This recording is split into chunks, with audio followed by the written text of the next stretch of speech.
Менин суроом Акылбек Жапаров мырзага.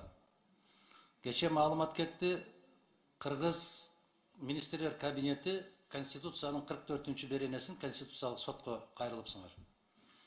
Пенсия, пособия, жөлөк пулдар боюнча. Эмне максатта кайрылдыңар ага?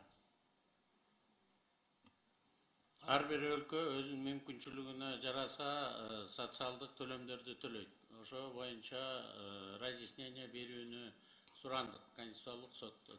Сиз мындай так жооп бериңизчи. Башта мындай бир күчтүү эле жооп берет элеңиз го. Азыр сүйлөсөмбү, сүйлөбөсөмбү, айтсамбы, айтпай эле койсомбу? Мындай тиригирээк болсоңуз. Мен билем, даражаңыз бийик, билем. Бирок мындай так жооп бериңиз. Мен сизден улураакмын, даражам дагы улураакпы. Ошон үчүн мага акыл үйрөтпөй эле койсоңуз. Анда тагыраак жооп бериңиз да, там сүйлөгүңүз келбегенде. Кабинет министров катары өзүбүздүн укугубуз менен колдонуп, Конституциялык сотко ошо статьяны чечмелеп берүүнү суранып кайрылды. Анын эмнесин түшүнбөй атасыңар силер?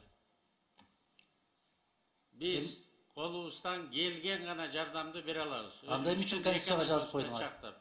Анда эмне Конституцияга ошентип жаздыңар? Ошо жазылып атканда мен каршы чыккам. Бирок ошо эркинде формулировка болуп калды. Анда иштебеш керек да. Каршы чыккан позицияга иштебеш керек да. Мен пенсия төлөй албайм, мен пособия төлөй албайм, жөлөк пул төлөй албайм деп айтыш керек да. Адахан Кимсалмаевич, мен төлөй албайм.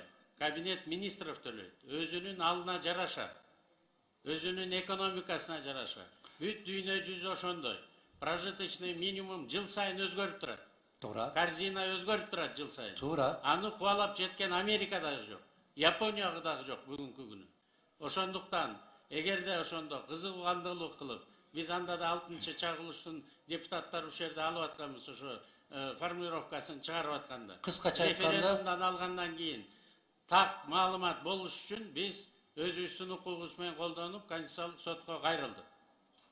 Конституциялык сотко кайрылуунун кажети жок. Ал жерде төлө деп турат, бүттү. Анын түшүнүштүн кажети жок. Төлөбөсөк өлөйлүбү эми? Төлөбөсөк өлүп калайлыбы эми?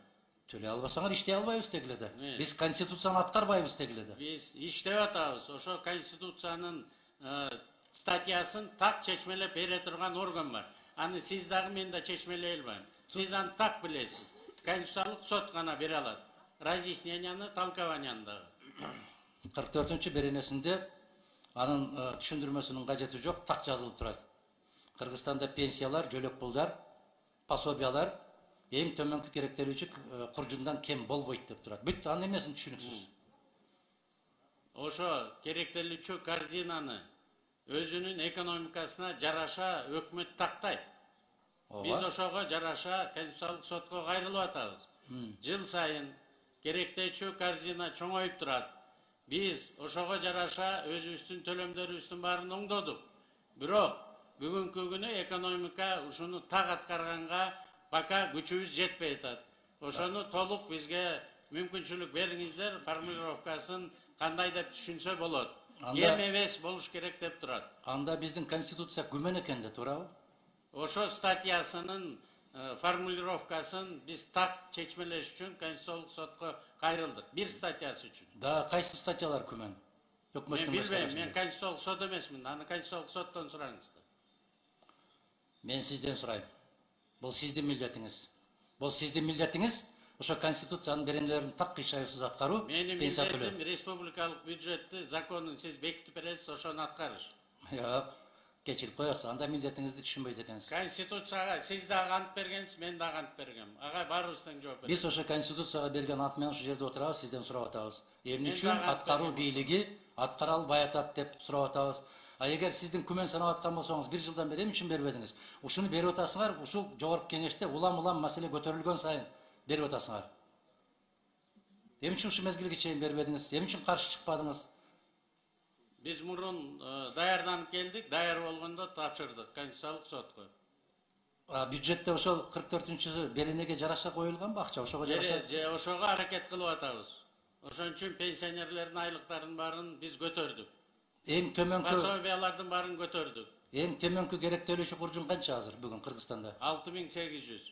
Эң төмөнкү пенсия канча? 1200га чейин жетет.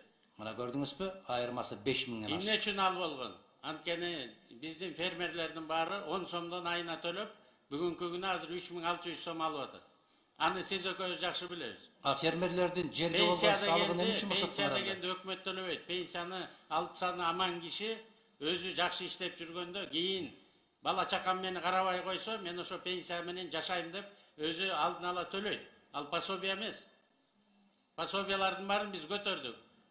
Сиз экөөбүз 2009 жылы жетимдерге 2000 эле сом пособие койгонбуз. 10 жылдан бери эч ким көтөрбөй коюптур. Азыр мына 6000ге көтөрдүк. Быйыл экономикабыз жакшы болсо 10.000ге чейин көтөрөйлү деп атабыз. 2009 жылы bir кабын канча эле? Мен азыр эсимде так жок. Эске сакташ керек. Ошондон улам көтөрүлөт. Керектелүүчү корзина деген. Силер көтөрдүк деп кыйкыра берген менен азыр эле кесиптештер айтты. 5 сомдон турган пиязың 100 сомго чыгып кетти деп. Көтөрөсүңөр, милдеттүүсүңөр, ошону көтөрөбүз деп баргансыңар. Ал жүктү көтөрө албасаңар, көтөрөбүз деген азаматтар турат. Бергиле ошол азаматтарга көтөрүп кетсин ары карай. Мына ушундай бере турган убакытта келет. Ушундай мамиле жасаш керек. Урматтуу кесиптештер, мен өткөндө эле айттым эле, өкмөттүн отчетун берип атканда Конституциянын 44-чү беренесин аткарбагандыгы үчүн гана булар кызматтан кетиш керек деп. Мына азыр арасында дагы бир аял зат жок, башка бир кыз келиндер жок. Мыйзамдарды кабыл алып атканда жалаң кыз келиндер отурат. Эмне үчүн? Себеби алар окуйт. Алар сабаттуу. Мына ошол эсебини билип, мыйзамды аткарабыз деген азаматтарды жыйнап келсеңиз бүгүн жакшы болмок экен. Рахмат, башка суроом жок менин.